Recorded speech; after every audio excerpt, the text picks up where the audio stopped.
The Lakers just made a billion-dollar move and didn't even tell LeBron. Now his closest ally is gone, his power is gone, and someone younger just took his place. What's happening in LA isn't just shocking, it's personal. It all started with silence. Not a press release, not a call, not even a heads up. LeBron James, the face of the Lakers, the engine of their last title, the man who brought Hollywood flair back to Staples Center, was not told the team had been sold. And that silence spoke louder than any trade announcement ever could. Because while LeBron was focused on training, strategizing, and plotting one last run, a billionaire named Mark Walter was pulling off the biggest behind-the-scenes power play in Lakers history. $10 billion, a full majority stake.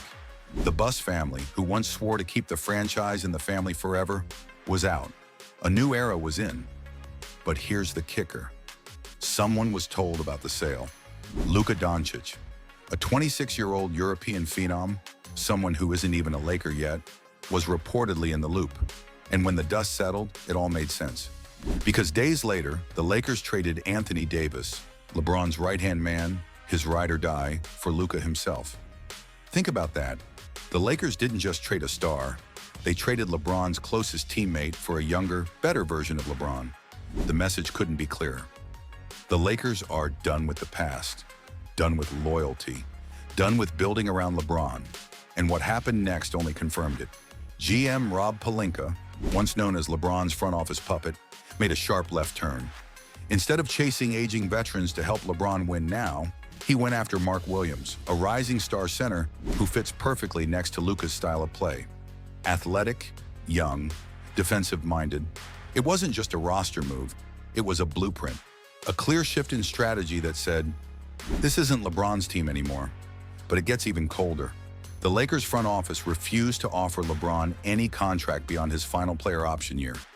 $52 million left on his deal, and then nothing. No extension, no talks, no future. LeBron, through his longtime agent and business partner, Rich Paul, issued a carefully worded statement. We're looking to maximize the rest of his career. Translation? We want options, leverage, control. But the Lakers weren't interested in that anymore. They were building around Luka, not LeBron. So LeBron played his one card. The power move he's made before, he opted into that final $52 million and then leaked that he was exploring trade options. It was classic LeBron. Drop a bomb, wait for the league to panic. But something strange happened this time. No one panicked. No contender came rushing in. No mystery deal emerged. Instead, what leaked out was brutal. Most teams weren't even interested in trading for LeBron. They didn't want the contract. They didn't want the drama. They didn't want to give up assets for a 40-year-old star whose best years are behind him. If they wanted him at all, they wanted him in a buyout scenario. Basically, you come to us cheap or don't come at all. And here's the wild irony. LeBron could have just declined the option and entered free agency, gone wherever he wanted. But he didn't. He locked in that $52 million. And in doing so, he trapped himself. Now, Rich Paul did what Rich Paul does. He tried to spin it, whispered to media that 4 teams are interested, even got LeBron himself to drop a mysterious line at Summer League. I ain't got nothing to say. 4 teams want me. But we've seen this movie before.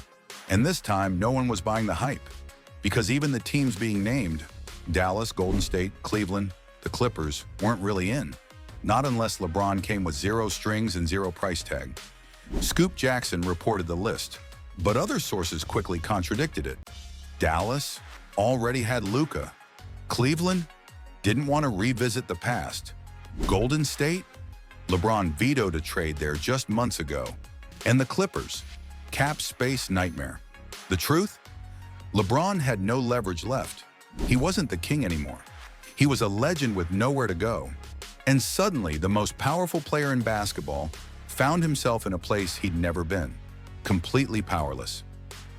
Now, this is the part of the story that hurts, because LeBron always had a plan, and it always ended in Los Angeles. He built a mansion in Beverly Hills, moved his entire business empire to LA. His kids go to school here, he shoots movies here. This city wasn't just a team, It was home.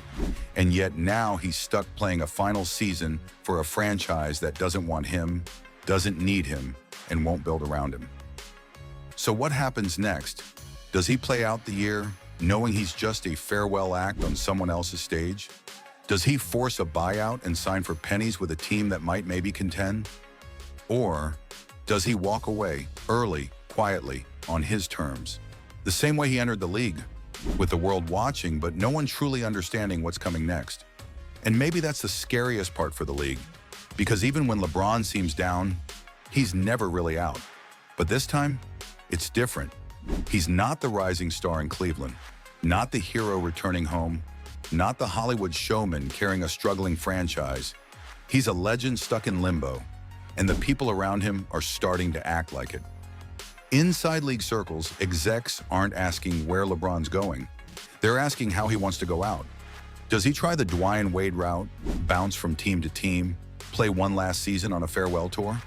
Or maybe the Vince Carter path, mentor the young guys quietly, fade into the background? Or does he shock everyone and retire? Not because he wants to, but because it's clear the league no longer wants him the way it used to. It's not just about age. It's not even just about money. It's about control. For 2 decades, LeBron James ran the show. Teams didn't just sign him. They signed up for his vision, his teammates, his rotations, his preferences. You didn't get LeBron. You became LeBron's team. But with Luka Doncic now installed as the future in Los Angeles, that dynamic is dead. The new Lakers don't want a king. They want a core. And that's why trading Anthony Davis was the real turning point. AD was more than just LeBron's co-star. He was the bridge, the one player who kept the current roster tied to LeBron's playstyle. Big, versatile, could run the floor, could adjust when LeBron needed to slow the game down or speed it up. And yet they moved him for Luka, a move that signaled complete identity change, a new system, a faster pace, and a younger voice leading the charge. What about Rob Pelinka, though? The same GM who once stood shoulder to shoulder with LeBron in clutch sports, who moved mountains to land AD, who built a bubble championship roster tailored to LeBron's liking. Even he is playing by different rules now. His offseason moves, targeting guys like Mark Williams, drafting shooters who thrive off-ball, prove this isn't a LeBron-centric team anymore. It's a Luka-centric one. And if Pelinka's changed sides, you know the writing's on the wall. But LeBron's no stranger to writing his own ending. Let's not forget, he's the most calculated athlete of his era. Every tweet, every cryptic IG story, every leaked rumor, it's all part of a larger narrative he's trying to shape. So don't be surprised if a documentary drops, or an HBO sit-down, or maybe a 3-part farewell series with Netflix, starring Bronny and a cameo from Obama. Because if there's one thing LeBron won't allow, it's being pushed out quietly. Still, the league has changed, fast. Contenders aren't waiting around for legends. They're building around stars who are 10 to 15 years younger. Look at the Nuggets, the Celtics, the Thunder. These aren't teams waiting for old superstars to save them. They're developing their own. That leaves LeBron in the worst position possible. Too big to ignore, too expensive to gamble on, and yet too proud to take a back seat. But here's the truth no one wants to say out loud. If LeBron doesn't retire this year, he may be forced to retire next year, because the offers won't get better, the leverage won't come back. And with Bronny still trying to find his NBA footing, the father-son dream might not even happen in time. That's the part that stings. For all the control LeBron once had, time was the one thing he couldn't dominate. And now he's staring at a future where his story is being written by someone else. The Lakers aren't waiting anymore. They're moving forward, and whether LeBron likes it or not, they've turned the page. So what does the king do when the kingdom no longer belongs to him? He can fight it, he can spin it, he can even pretend it doesn't bother him. But deep down, he knows. This isn't just the end of his time with the Lakers. It might be the end of an era. And when that final buzzer sounds, it won't be just another game. It'll be the sound of history closing a chapter.